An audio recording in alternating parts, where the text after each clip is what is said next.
हे स्वामिनाथ करुणाकर दीनबन्धो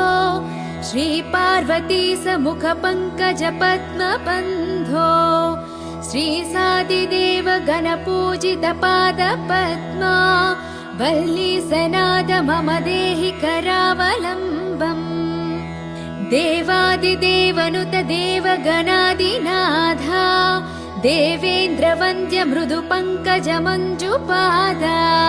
देवर्षि नारद मुनीन्द्र सुगीत कीर्ते वल्ली सनाथ मम देहि करावलम्बम्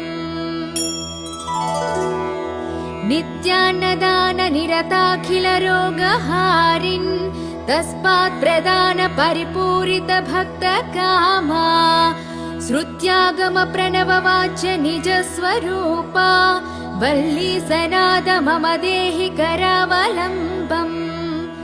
क्रौञ्चासुरेन्द्र परिखण्डन शक्ति शूला पाशादिशस्त्र परिमण्डित दिव्य पाने श्रीकुण्डली सधर तुण्ड सिखीन्द्र वाहा वल्ली सनाद मम देहि करावलम्बम्